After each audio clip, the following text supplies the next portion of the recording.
chờ chờ phải chỉ score làm nhóm thờ thà lời nâng làm nhóm vi toàn mù tế vi hiện bảy tên nấu chơi nghe chờ cho nhóm trang ở chờ chui bắt đa chia đầm bầu miên thà tai thôi mình đầm bay mùa làm nâng ở nơi mà đóng nơi hay kết positive mong chờ cùng kết bay ấy sen kết ở khó tên nấu chơi nghe chờ trong lần này ta stay here stay yes here yes hay positive thinking okay good ការពិតដំណួរយើងមួយថ្ងៃយើងមានរឿងគិតច្រើនរឿងមានរឿងធ្វើច្រើនមិនមែនតែមួយយើងមានច្រើនរឿងពេលខ្លះទៅរឿងខ្លះទៅជារឿងសាមញ្ញធម្មតាពេលខ្លះទៅជារឿងបន្ទុកការងារដែលយើងត្រូវគិតហើយយើងត្រូវធ្វើអញ្ចឹងអ្វីដែលយើងត្រូវគិតថាតើយើងធ្វើម៉េចដើម្បីឲ្យអារម្មណ៍យើងមូលហើយយើងយល់ពីស្ថានភាពការងារដែលវាកើតឡើងភ្លាមចំពោះយើងរឿងទី1ដែលយើងត្រូវគិតគឺគេហៅថា schedule plans តើថ្ងៃនេះយើងត្រូវធ្វើអីខ្លះយើងមានអីខ្លះដូចដែលឯងចំណាំ note ទុកប្រចាំថ្ងៃតើក្នុងមួយថ្ងៃហ្នឹងតើយើងត្រូវ complete សកម្មភាពអីខ្លះអានឹងរឿងមួយជាភាពចាំបាច់ហើយជាអ្វីដែលយើង plan ទុកហើយយើងដឹងខ្លួនយើងថាយើងត្រូវធ្វើអីហើយរឿងទី2គឺតើយើងត្រូវធ្វើវាមួយណាជា priority ដែលយើងត្រូវលើកវាជា top one second one and third one and the last one sample like that អញ្ចឹងពេលដែលយើងធ្វើអារឿងទាំងអស់ហ្នឹងជួនកាលវាមានសកម្មភាពខ្លះមានរឿងខ្លះវាកើតឡើងបន្តទៀតយើងអត់ដឹងទេមែនទេវាអាចកើតឡើងភ្លាមទៅធ្វើអារម្មណ៍យើងអត់បាន concentrate នៅភ្លាមជាមួយនឹងរឿងហ្នឹងហើយសួរថាធ្វើម៉េចឲ្យវាគិតបាននៅ stable ហើយវាជា positive way yes អញ្ចឹងរឿងដែលយើងត្រូវគិតឲ្យវា stable និង positive way គឺយើងត្រូវដឹងថាតើមួយណាវា balance ជាមួយនឹងមួយណាមានន័យថាតើសកម្មភាពមួយណាដែលពលរដ្ឋគិតថា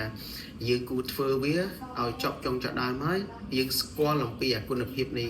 សកម្មភាពនឹងឲ្យច្បាស់ហើយយើងគិតទៅលើវាឲ្យ positive ដោយរបៀបណាគឺមានន័យថារឿងណាក៏ដោយដែលវានឹងកើតឡើងយើងអាច control វាបានភ្លាមទេប៉ុន្តែរឿងដែលយើងអាច control ភ្លាមគឺរឿងដែលយើងបាន set up schedule ហើយជាប្រចាំ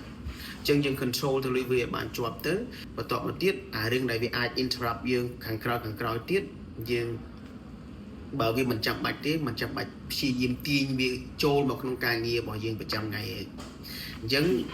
ពេលដែលយើងគិតចំណុចនឹងបានហើយយើងអត់ហែលហាលទេមានន័យថាអារម្មណ៍របស់យើងអត់ដូចថាម្ដងនេះម្ដងនោះបានទេដោយសារយើងវាមានវា basic មួយគឺ balance ជាមួយនឹងស្ថានភាពណាមួយដែលជា priority ដែលជា important part យើងត្រូវធ្វើឲ្យច្បាស់លាស់ទៅនឹង schedule plan របស់យើងហើយអ្វីដែលយើងត្រូវគិតជា positive គឺយើងត្រូវគិតថាយើងអាចធ្វើបានប៉ុន្តែមិនមែនធ្វើដោយសកម្មភាពឆ្លេឆ្លាគឺយើងត្រូវមានលំនឹងឲ្យបានជាប់ទៅលើសកម្មភាពដែលយើងធ្វើហ្នឹងណាកុំឆ្លេឆ្លាហក់ទៅនេះហក់ទៅនោះគិតរវើរវាយបែបនេះបែបនោះទៅលើអាការងារដែលវាកើតឡើងភ្លាមចំពោះយើងសំខាន់យើងត្រូវ control អាការងារដែលវាមានហើយនៅក្នុងដៃរបស់យើងមានហើយនៅក្នុង schedule plan របស់យើងដែលយើងត្រូវធ្វើវាឲ្យមានស្ថិរភាពបែបម៉េចពេលដែលយើងយល់អំពីស្ថានភាពនឹងហើយយើងអាច control វាបានហើយអារម្មណ៍គេហៅថា enjoy ជាមួយនឹង work អារម្មណ៍បែប positive របស់យើងក៏វានឹងកើតឡើងចឹងដែរមានន័យថាធម្មតាពេលដែលយើងធ្វើរឿងណាមួយបានសម្រាប់ធ្វើរឿងណាមួយដែលអាច smooth ទៅបានអារម្មណ៍របស់យើងតែតែសប្បាយរីករាយមែនទេយើងអត់សូវរវើរវាយយើងអត់សូវមានន័យថា temper របស់យើងវាអត់ happen អត់ emerge ទេដោយសារយើងអាចរៀបចំការងារដែលយើងបានរៀបចំធ្វើហើយយើងបានដឹងអំពីទម្ងន់របស់វាតើត្រូវធ្វើបែបម៉េចត្រូវដោះស្រាយបែបម៉េចយ៉ាងពេលដែលយើងធ្វើរឿងនឹងបានយើងបង្កើតវាបានមានន័យថាយើងអារម្មណ៍រីករាយរបស់យើងហ្នឹងគឺជាអារម្មណ៍វិជ្ជមានគេហៅថា positive thinking ចឹងpositive result របស់យើងក៏វានឹងកើតឡើងបន្ទាប់ពីយើងយល់អំពីទម្ងន់នៃការងារនិងសកម្មភាព task ប្រចាំថ្ងៃរបស់យើងដែលយើងបាន schedule plan ហើយអញ្ចឹងយើង enjoy doing it ទៅរីករាយនឹងធ្វើវាទៅហើយ make sure ថាយើងអាចធ្វើវាបានដោយរបៀបណាទៅហើយយើង control វាបានដោយរបៀបណាទៅគឺអារម្មណ៍របស់យើង enjoy ជាមួយវាបានអញ្ចឹងអារម្មណ៍ enjoy នឹងឯងគឺជា positive thinking Thank you អូខេអរគុណ